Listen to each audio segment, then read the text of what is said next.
Thank you for having me and for this really great afternoon. I've learned a lot, and I think you have as well. I understood it's a record attendance, this space rendezvous.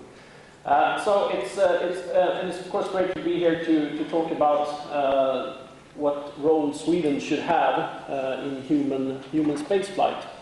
My background, as you said, is as a member of parliament, and I realized when I was in parliament that we don't talk anything about space in politics. You know, we have a space policy, and we spend almost 2 billion SEK a year, but there weren't any political discussions about space, what we want to achieve in space with the money we spend, the time we spend on space.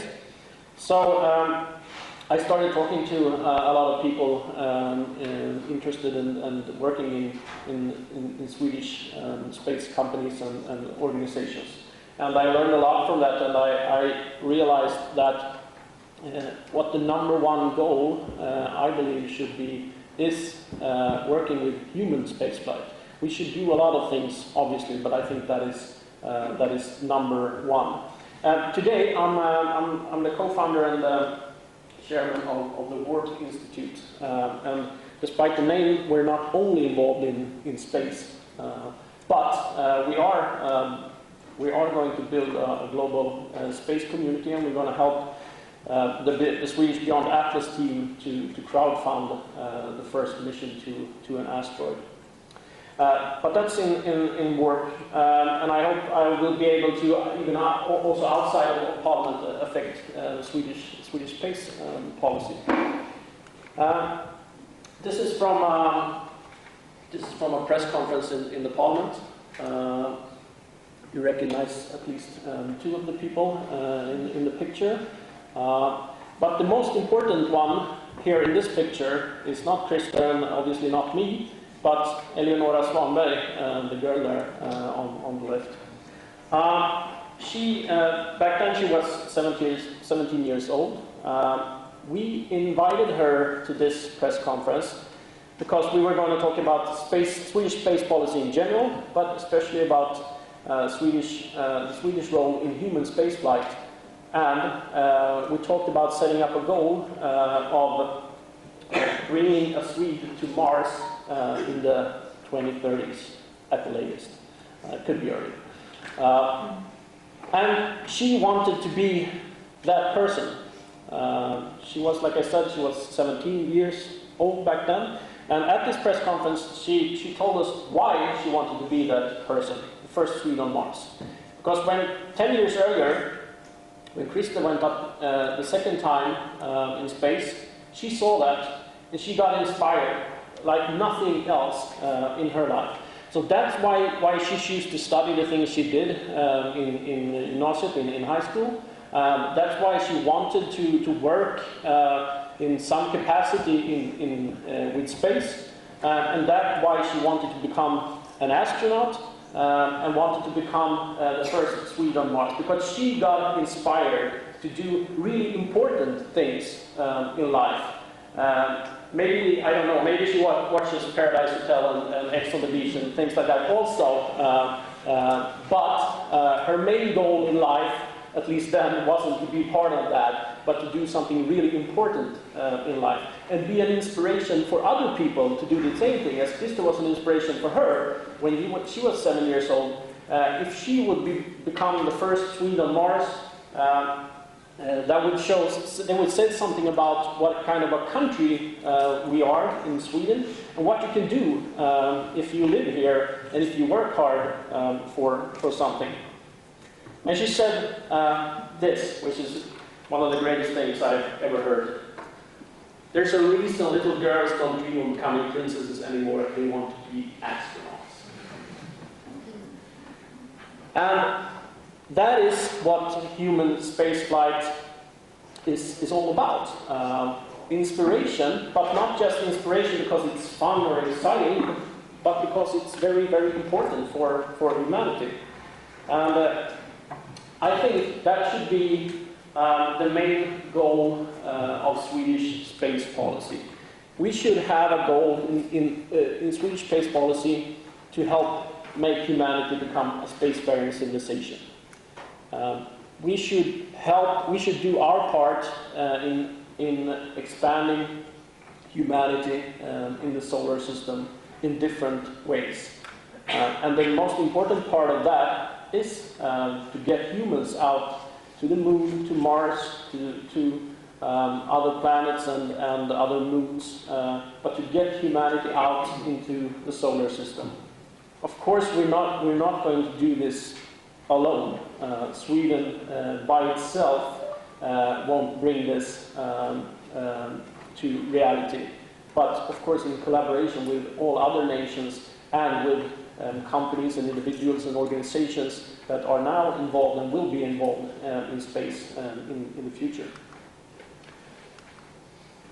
So one of those more concrete goals should be to put a Swede on Mars in the 2030s. And why do that? And because then you have a very concrete goal to work against, to fulfill the bigger goal of helping humanity become a spacefaring civilization.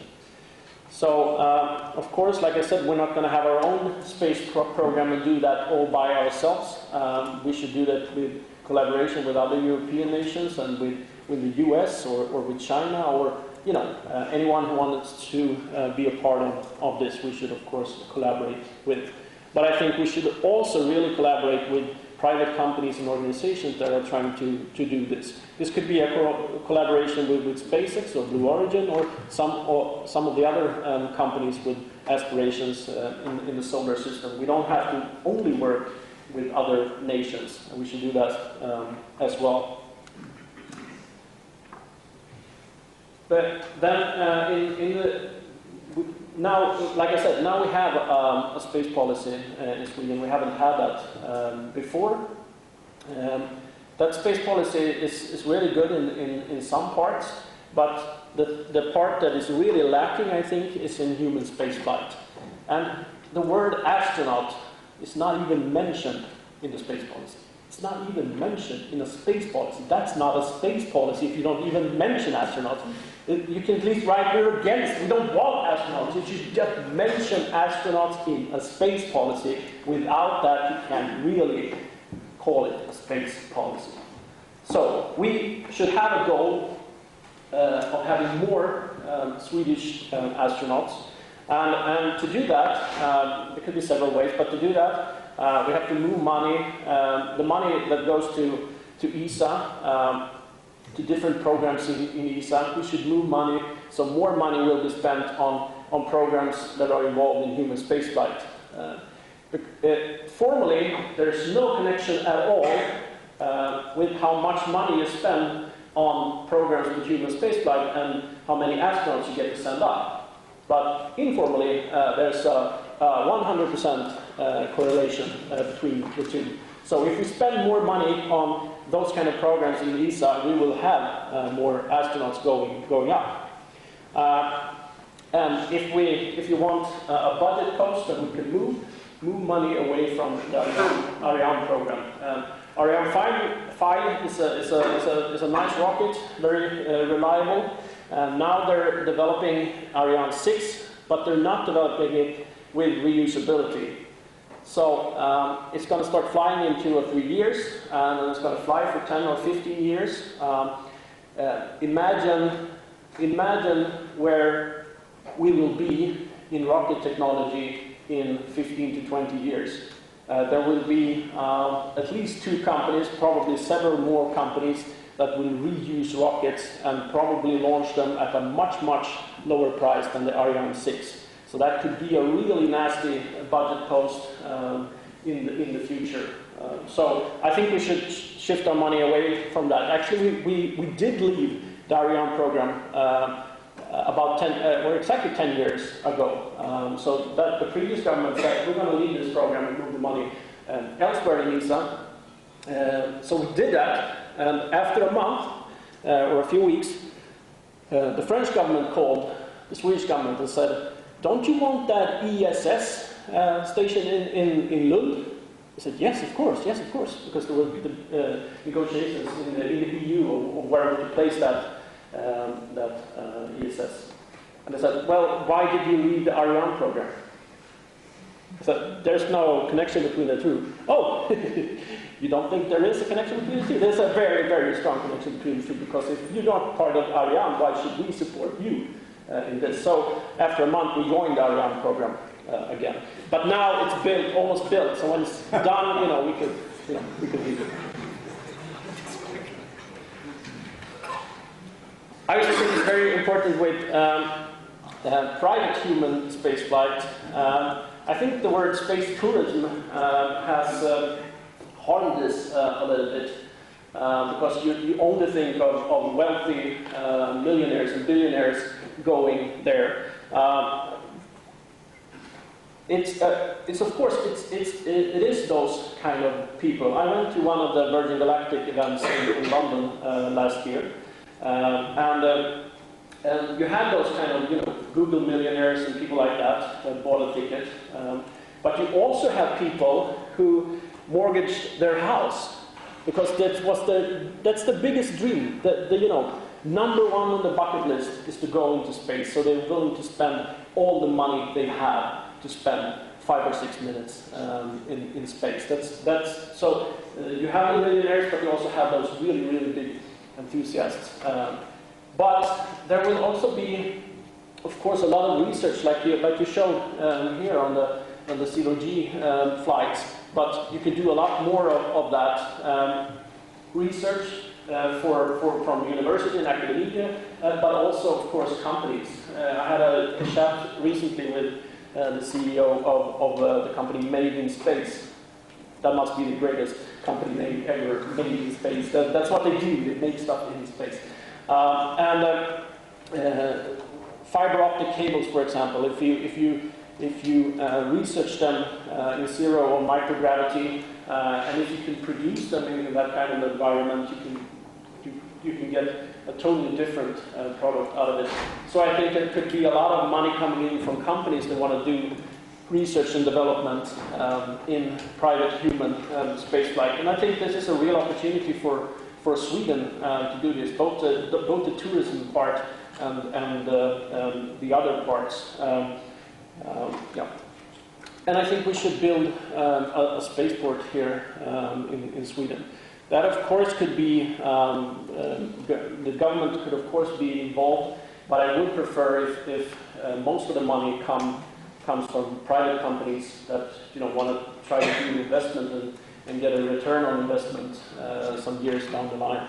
We know there are some interest in this, and recently this spring I visited Blue Origin, and I asked a high-level executive there, and I said, you have your launch site in Texas.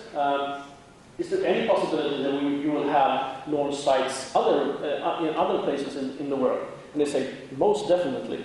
We are going to have launch sites in different parts of the world, and Sweden could be one of those places. Americans are pretty polite that way, but she really emphasized this, it could be. But then we have to, especially from the government, we have to open up for this. You don't have to invest a lot of money into this. Maybe some money, probably not much, but you have to show these companies that we're going to solve all the legal issues and those kind of things if you want to establish yourself here. We could see what's happening in Luxembourg now when they have a law about asteroid mining. Feels like it's not top of the list to have a law about asteroid mining, but that sends a very strong signal to companies that are involved in this area. So, for example, Made in Space are now opening an office in Luxembourg, and several other American companies have offices in Luxembourg. They're also investing in some of the companies, so that's part of it, but it sends a very strong signal out to the companies that we could also do. And I think human space flight should be number one on our space policy, because I think it is the most important part of what we're doing in space. to expand humanity into, out into the solar system is the most important part. It doesn't mean that all the other things we're doing is not important, but I think this is the most important part, because humanity, I think that is really in our DNA, to always explore, always try to expand. We expanded across the globe, and of course we should continue striving forward always. And space is the next thing to both explore and to live. But I also think if we have human spaceflight as number one, that will inspire, that will grow support for spending money on space, both private and taxpayer money. So all the other things that are also important, it will be easy to get them done also if we have human spaceflight on number one. So everyone should support human spaceflight as number one. Thank you.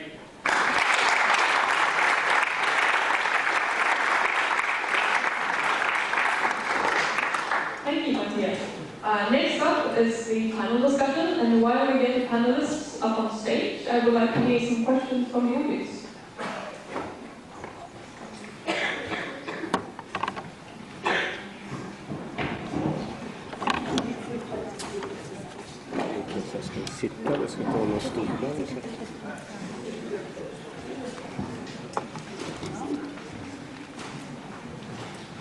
Thank you for the presentation.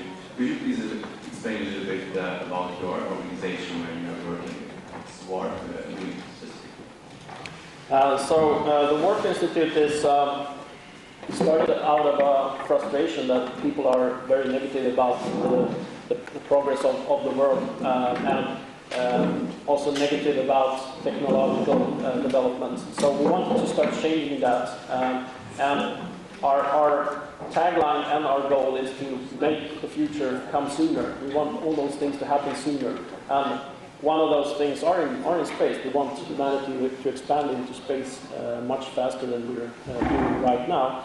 So, and we think what we can do is build a global community, gather hundreds of thousands of people who are enthusiastic about this, and together fund space missions. And the first thing we're doing is with the Beyond Atlas team here in Sweden. We're going to help crowdfund part of the mission, which is the first private mission to an asteroid.